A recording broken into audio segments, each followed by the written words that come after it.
Olá, sétimos anos, boa tarde, bom dia ou boa noite, né? Depende de quando você vai assistir esse vídeo. Pessoal, vamos lá, vamos dar continuidade aos nossos conteúdos e a gente está num conteúdo novo, né? O conteúdo que eu passei os textos primeiro é o conteúdo muito importante para entender a sociedade que a gente vive hoje, né? Que é o Estado moderno, absolutismo e mercantilismo. Eles são o começo, mais ou menos, entre o século XIV e o século XVI, do que a gente vai ter de colonização e o começo do sistema econômico, político e ideológico que a gente vive, que é o capitalismo. Então, o Estado moderno, junto com o seu jeito de fazer as coisas, que é o absolutismo, e com o seu interesse econômico e ideológico, que é o mercantilismo, formaram a nossa sociedade. Então, essa é a importância desse conteúdo. E, de um ponto de vista mais para nós brasileiros, esse é o começo da colonização do Brasil. Então, vocês têm que se atentar muito nessa aula que eu estou gravando aos motivos e como se fazia as coisas naquela época. Porque os motivos vai gerar a colonização da América. E a colonização da América foi o que possibilitou o nascimento do capitalismo. Quando eu falar sobre mercantilismo, eu vou explicar isso muito bem. Tudo bem? Então essa é uma introdução, né, que eu estou fazendo de um modo geral e explicando a importância desse tema.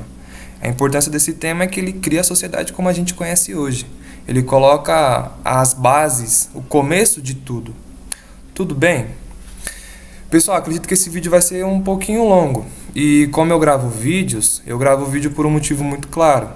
Vocês podem assistir o vídeo a hora que vocês quiserem, diferente de eu fazer alguma videochamada com vocês, né, que alguns alunos não poderiam, por talvez não terem algum eletrônico, né, por usarem às vezes o eletrônico dos pais. E no formulário sempre aparece que vocês estão fazendo mais tarde, né, umas 7 horas da noite, 8 horas. Então os vídeos, eles são estratégicos para isso. Vocês podem clicar nos vídeos e assistir a hora que vocês puderem durante a semana. A hora que vocês puderem. E vocês podem assistir várias vezes. Então, se assistir uma, duas, não entendeu, assiste 3. Então, é por isso que o professor escolheu fazer vídeos. Dá um baita trabalho.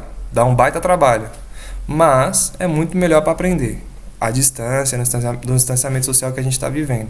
Então, é o melhor possível. Por isso, se for longo, se for difícil de entender, vocês podem voltar o vídeo, olhar de novo. No dia seguinte, não estou conseguindo entender hoje, vou olhar o vídeo amanhã, que talvez amanhã eu entenda. É normal. Tudo bem?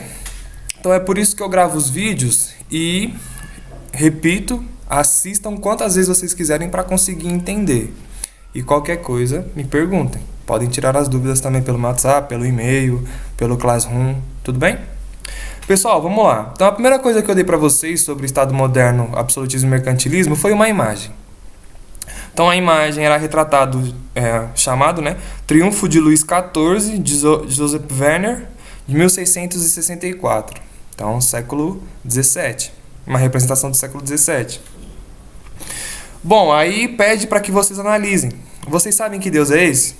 Esse aqui, na verdade, é um conteúdo do sexto ano.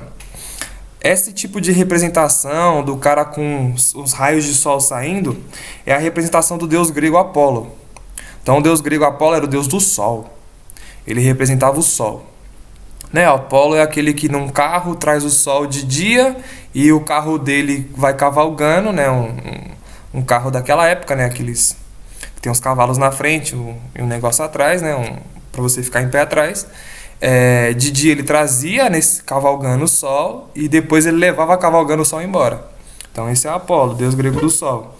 O pintor tentou colocar o Luís XIV parecendo o Rei Sol, né, cavalgando, porque ele queria passar essa sensação de todo-poderoso, como se o Luís XIV fosse o Rei Sol. E ele é conhecido para a história como o Rei Sol, como o principal, como o símbolo de um grande rei, um símbolo de um grande absolutista. E a segunda pergunta, que instrumento ele usa nas mãos? Ele usa a coroa de louros, que significa a glória do rei. A coroa de louros, que às vezes a gente tem inclusive nas nossas notas de real, tem um cara lá com uma coroa de louros, é o símbolo de glória. É um símbolo de que aquela pessoa é vitoriosa. A coroa de Deus, o que significa? você considerou o título da pintura adequado a ela? Aí é um pouco mais, né? Mais pessoal, mas de fato toda a representação do Luís XIV aqui é a representação de uma pessoa triunfante, de uma pessoa muito gloriosa. Então, era essa mais ou menos o caminho da resposta. Por qual a intenção essa pintura teria sido feita? Aí começa o gostoso da coisa. Existia um culto, e existe inclusive até hoje nos países que ainda tem uma monarquia, ou monarquia absolutista, que existe no Oriente Médio, ou monarquia constitucional, que é o que existe em alguns países da Europa. Todos esses países têm um culto ferrado ao rei.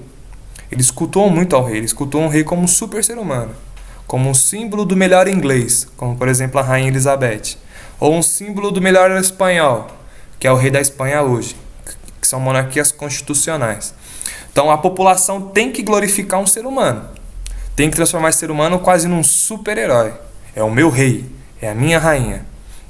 Então essa pintura nasce nesse sentido, de você cultuar o rei que você tem, cultuar o rei do seu povo.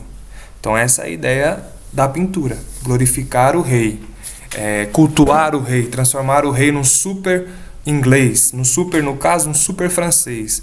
Depois da Revolução Francesa, os reis têm a cabeça esquartejada pela guilhotina de Robespierre.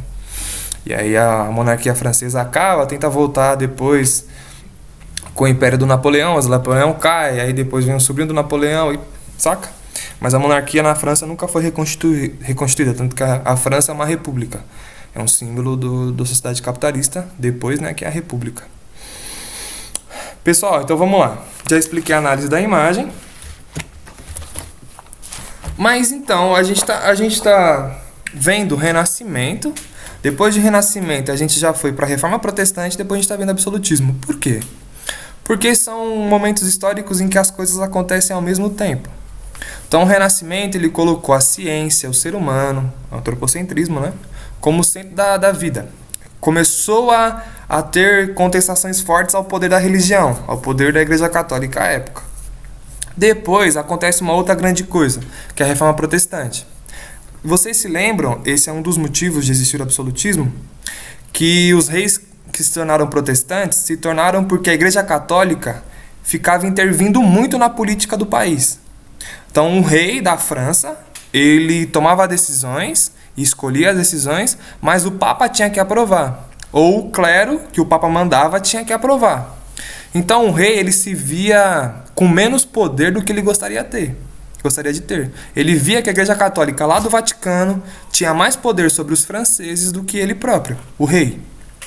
Então a Reforma Protestante ela acontece porque os reis estavam incomodados, né, em especial na Alemanha, na Holanda, na Inglaterra. Eles estavam incomodados com o poder da Igreja. Reparem nisso. Primeiro, o Renascimento começa a questionar as ideias da Igreja sobre a vida humana. Né? Ele começa a considerar as ideias da Igreja ultrapassadas e começa a colocar o cientificismo, o antropocentrismo como pesquisa científica. Então, explicar a realidade de forma religiosa já não é tão aceita a partir do Renascimento. Depois, na política, já não é tão aceito que o Papa intervisse tanto nos reinos católicos. Então, você tem uma justificativa de explicação de mundo que já não é mais aceita, que foi o Renascimento que questionou a Igreja Católica. Depois você tem a Reforma Protestante, que fez com que os reis tivessem mais poder sobre o povo e menos poder tivesse o Papa. E isso desemboca no absolutismo. Os reis, de fato, conseguiram diminuir o poder da Igreja Católica com a Reforma Protestante. E, em especial, uma classe social, que é a classe social que é a que manda no mundo hoje, que é a burguesia. A burguesia teve interesse na Reforma Protestante. Ela patrocinou a Reforma Protestante, ela ajudou a Reforma Protestante, e ela ficou perto desses reis. Eles começaram a fortalecer esses reis, essa classe social, a burguesia, e em detrimento, ou contra, né, para falar mais claro, contra a Igreja Católica. Então esses são os motivos de acontecer o absolutismo. Questionar a Igreja Católica por um lado, diminuir o poder dela, e favorecer os negócios da burguesia. Favorecer os negócios que geram lucro. A burguesia vive de lucro. Os trabalhadores vivem de salário, vivem de trabalho. A burguesia vive de lucro. ela se juntou junto com os reis para diminuir o poder da igreja, porque a igreja era contra os lucros. A igreja era contra, vocês já viram isso na Reforma Protestante, uma coisa chamada usura, que é você emprestar dinheiro a juros e você acumular riqueza. A igreja católica era contra acumular riqueza. Por isso que vem também a Reforma Protestante em favor da burguesia. Então a burguesia questiona a igreja católica com a Reforma Protestante e se junta com alguns reis que de fato também questionaram a igreja católica para aumentar o próprio poder, para que os reis aumentassem o seu poder sobre o povo e a igreja católica tivesse menos poder. Devo lembrá-los que eles tiveram motivos, para fazer isso. A igreja católica estava roubando o povo de uma forma absurda, que eram as práticas das relíquias, sagradas, e da venda de terrenos no céu, a venda de perdão dos pecados, se vendia o perdão dos pecados. Vocês viram isso na última aula de Reforma Protestante. Então existia todo um conjunto de coisas que favoreceram com que a Reforma Protestante acontecesse. E o que gera a Reforma Protestante é o absolutismo e o Estado moderno. É aumentar o poder dos reis e o poder dessa classe social, que é a burguesia. Tudo bem, pessoal? Esse é o primeiro vídeo. Então esse é um panorama geral, certo? Eu já estou explicando o fundamental do que aconteceu. Tudo bem? E a importância desse conteúdo para nós. Ele é muito importante. Ele forma a sociedade como a gente conhece hoje. Ele dá os fundamentos da sociedade como a gente conhece hoje. É o começo de tudo para nós que vivemos nesse período histórico. Esse é o primeiro vídeo, pessoal. Vamos lá. Agora vamos para o segundo.